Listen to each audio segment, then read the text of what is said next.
Hello student, कैसे हैं आप लोग? आई होप अच्छे होंगे। तो हमारा क्या चल रहा है चैप्टर एप्लीकेशन ऑफ इंटीग्रेशन। हम क्या पढ़ रहे थे? Application of integration. इसमें क्या है, सबसे पहले वीडियो में हमने आपको न्यूमेरिकल भी बता दिए हैं, ठीक है, फार्मूले बताए थे न्यूमेरिकल। अब क्या है, पार्ट कौन सा है? ये पार्ट 4।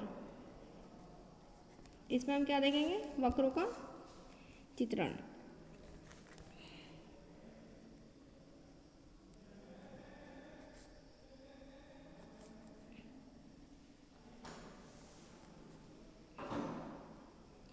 Tracking of curve.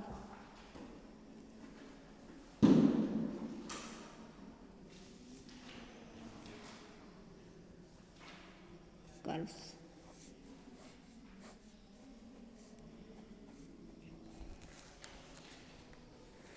सबसे पहले क्या है, समाकलन द्वारा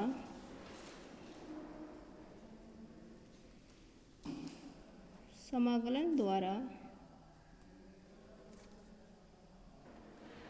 समाकलन द्वारा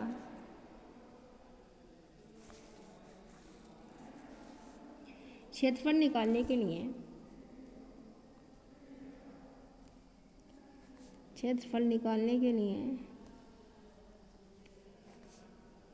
लिए हमें समाकलन की सीमाओं का ज्ञान समाकलन की सीमाओं का ज्ञान होना आवश्यक है।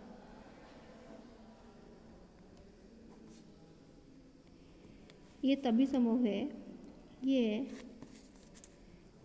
तभी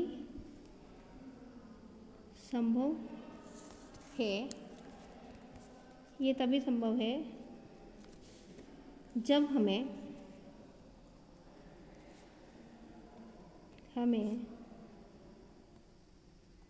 वक्रों की आकृति का अनुमान हो। अतः इस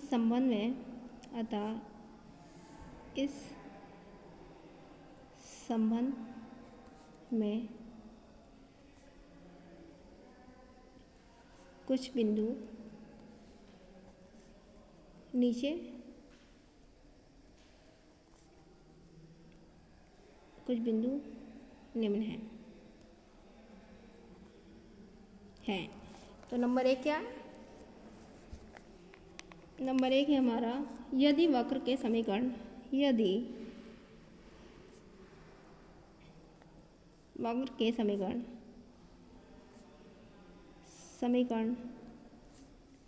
कण में y की जगह -y रखने से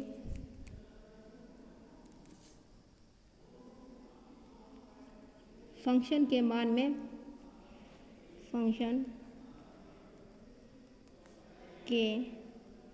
मान में परिवर्तन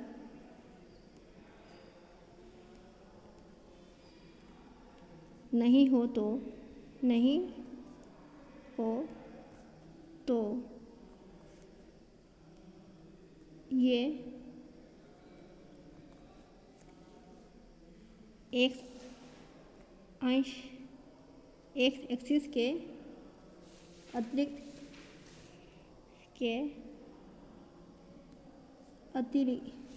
x के परित सम्मित होगा। x के परित सम्मित होगा। ये तभी संभव है ये तभी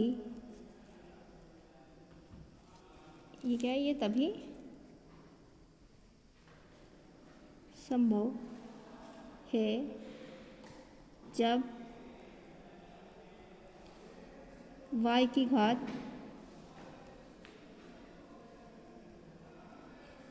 सम हो। जब y की घात क्या है? सम हो। ये तभी संभव है जब y की घात सम हो। जैसे Y square is equals to 4ax x अंश के परित सममित है। नंबर 2 क्या है? इसी तरह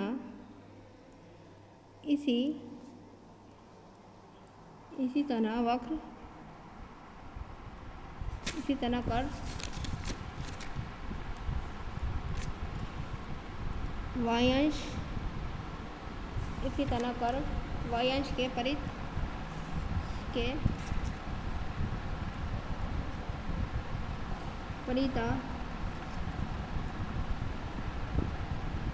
सममित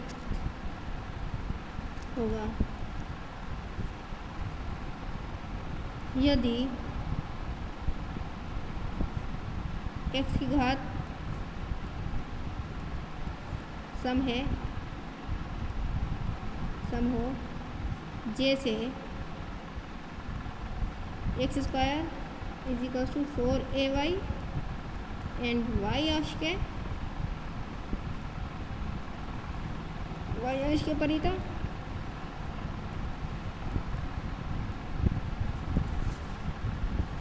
सममित है। नंबर 3 क्या है? नंबर 3 है हमारा, यदि x तथा y को परस्पर प्रतिस्थापित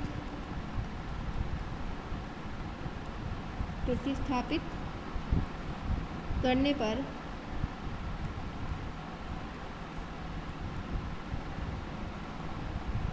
फंक्शन के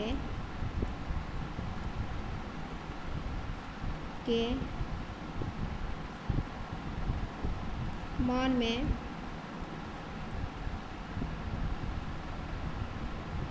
परिवर्तन नहीं हो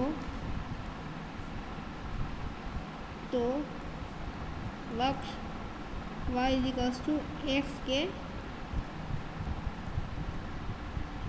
परिता सममित होगा। क्या होगा? सममित होगा। ठीक है, क्या है? यदि x तथा y को परस्पर प्रतिस्थापित करने पर फंक्शन के मान में परिवर्तन नहीं हो तो क्या होगा? वह कर्व क्या होगा? y is equal to X के सममित होगा। नेक्स्ट क्या हुआ हमारा 4? यदि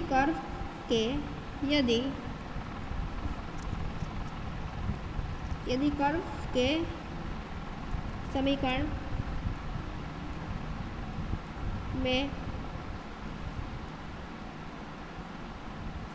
अचर पद ना हो तो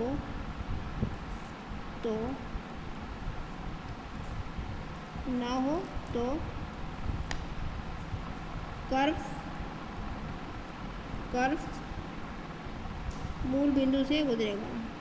कर्व मूल बिंदु से गुजरेगा। जैसे Y square is equals to mx मूल बिंदु से गुजरता है। ठीक है, तो क्या है वक्र का चरण में हमने क्या देखा? समाकलन द्वारा क्षेत्रफल निकालने के लिए क्या है? हमें समाकलन की सीमाओं का ज्ञान होना आवश्यक है, तभी क्या है हम संभव हो सकते हैं। तो सीमाओं क्या है हमारी? यदि वक्र के समीकरण में y की जगह माइनस वाई रखने में फंक्शन के मान में परिवर्तन क्या है? नहीं हो तो ये एक्स अंश के परिता सम्मित होगा। ठीक है, अगर हम y equals to minus Y रखेंगे तो क्या है, परिवर्तन नहीं होगा, तो क्या होगा, किसके सम्मित होगा, ये एक्स अंश के सम्मित होगा। तो उसका समीकरण क्या रहेगा, Y square equals to 4x। इसी प्रकार क्या नेक्स्ट क्या है, यदि y अंश के परिता सम्मित होगा तो x की घात क्या होगी हमारी, सम इवन होगी। तो एक्स स्क्वायर इक्वल्स टू क्या होगा समीकरण, वाई 4ay। और नेक्स्ट क्या है, यदि x तथा y को परस्पर प्रतिस्थापित करने पर फंक्शन के मान में परिवर्तन नहीं हो तो वो कर्व क्या होगा, y इक्वल्स टू एक्स के सम्मित होगा। नेक्स्ट क्या है, यदि कर्व के समीकरण में अचर पद ना हो, अगर कोई कर्व में अचर पद नहीं है कोई भी, तो कर्व क्या है, मूल बिंदु से गुजरेगा और हमारी समीकरण क्या होगी, Y square equals to 4x। ये क्या है, पॉइंट है, ये आप लोग देख लेंगे तो इससे आपको हमें क्या है न्यूमेरिकल करने में ईजी रहेगा। ठीक है, तो आप लोग अच्छे से पढ़िए, दिल लगा के पढ़िए, मेहनत कीजिए, क्योंकि आप लोग के एग्ज़ाम होना है। ठीक है, ओके, थैंक यू।